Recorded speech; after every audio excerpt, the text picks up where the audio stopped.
it occurred to me that perhaps the explanation for architecture being so awful these days, which people like Paul Joseph Watson have done a lot of videos on, could be the fact that the elites are not disgusted by the unattractive buildings which they put up.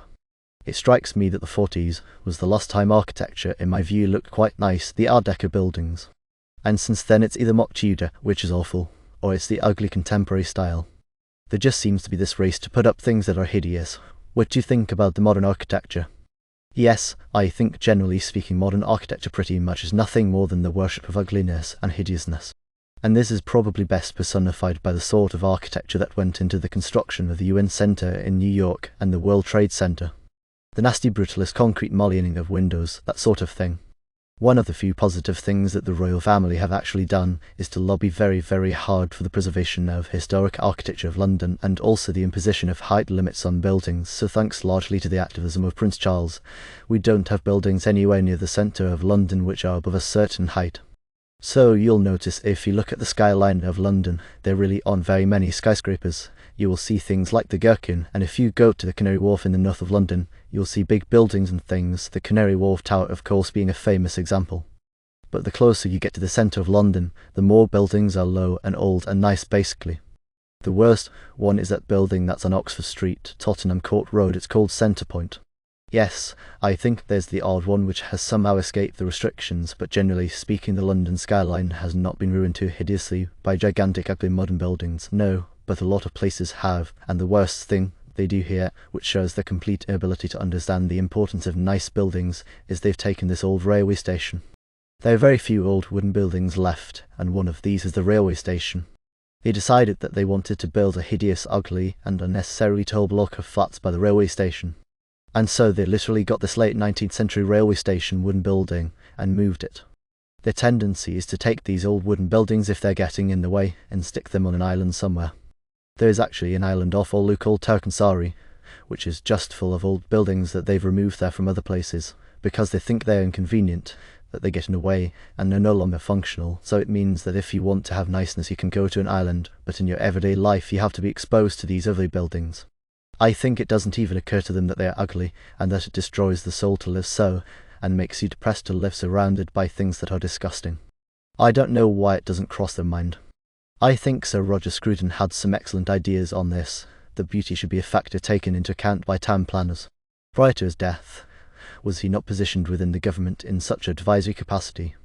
Yes, but did they take his advice particularly seriously? Because I haven't seen any particularly nice buildings put up recently in this mock Tudor 18th century style.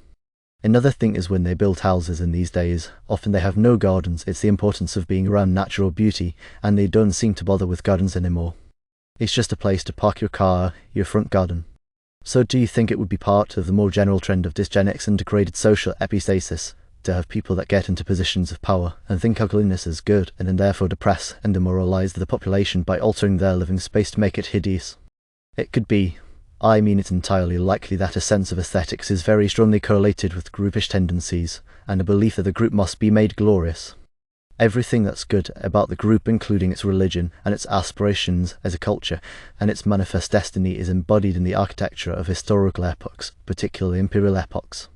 There's actually a good example of this in America in Penn Station. To those of you who are native to New York City, if you've ever visited New York and you've ever visited Penn Station, which is a major metropolitan hub, essentially a train station in the center of New York City, you can see these absolutely astonishing works of architecture, just really epitomizing American imperial aspirations in the 1900s when they started work on that train station. But now it's degenerated. If you look at modern train stations in America, they're absolutely hideous by comparison. Yes, I became aware of these things the first time I went to Waterloo Station, which for our foreign viewers is in the centre of London. I remember thinking, did it start off life as some sort of 19th century housing project that got turned into a railway station? Because if you look around, it has all these high windows and ornate things, and it made me think, oh, I wonder if this used to be something else. But no, it was just built to be beautiful. Now a decade ago they renovated Waterloo Station and covered up a lot of the beautiful things just to make you feel unhappy. But equally with a lot of the older railway stations in central London, Haring Cross Station for example, you have the same thing. You have these beautiful interiors in old railway stations, and then you go outside and of course it's concrete and general unpleasantness. So it would be another example of spiteful mutant architects basically, just like he gets spiteful mutant poets or playwrights who would use architecture as their chosen means to just do everybody down. I managed to persuade people that it's a sign of intellectual sophistication to like buildings that are demoralizing. In the Brutalist period, they were at least symmetrical, which is at least pleasing in a very simple way, but now I find with the buildings they're putting up now, these blocks of flats are not even symmetrical, they're sort of zigzaggy, which I find even more appalling, but they presumably like it like that. What was it he said about aestheticism correlating with being group selected? I would expect so, yes. But it's not been tested. No, well then, are there any particularly interesting correlates of aestheticism that would be consistent with dysgenics causing a breakdown in aestheticism? I don't think it would be a dysgenic effect per se, it would be a broader thing, like the collapse of intergroup competition. And explain why would intergroup competition elevate aesthetics? Well, aesthetics is a way of inspiring other members of a group to be proud of the group. I'd have to think about the relationship a little bit more, but I think there's probably a relationship there. What's the ugliest building you've ever seen? Fitzwilliam College, Cambridge. Horrible, they should tear it down. It's just a disgusting looking thing. I'd be ashamed to say I was a Cambridge man if I was forced to go to that college. And the nicest building? Sutton Place in the north of Guildford, which is one of only a handful of Prodigy-era, early 16th century architectural masterpieces in existence, currently in private hands. Was that the place where one of the people that had an affair with Anne Boleyn? That's right, Sir Richard Weston was the one who founded it. Well, he was given permission to construct the estate in the early 16th century.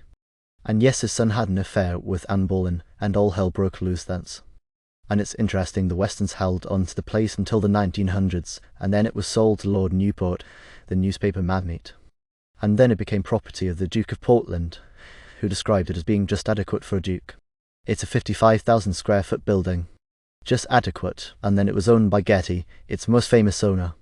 John Paul Getty, who owned it until the 1970s, then a guy called Stanley Seeger, who was another wealthy American.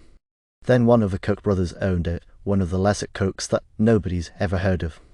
And then it was sold in 2005 to a guy called Alice Usmanov, most famous for having been the man who bought Jim Watson's Nobel Prize and then gave it back to him. Remember when Watson had to sell his Nobel Prize? Yes, that was nice, that was Alice Usmanov, so he gets brownie points for having done that. Well, good on him, even though he's probably going to vulgarize the property internally and paint everything. No, from what I've heard is he's done a jolly good job with the interior.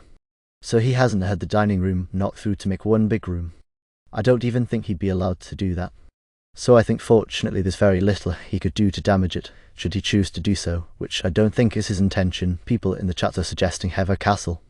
But I think I'd have to go with the British people. They voted, I think it was in 2010, and they said the nicest building in England was Durham Cathedral. And having spent quite a lot of time in Durham Cathedral, because it's where the theology library is, I can concur both internally and externally Durham Cathedral is jolly nice. So we need to build more things like Durham Cathedral, and less things like the Shard.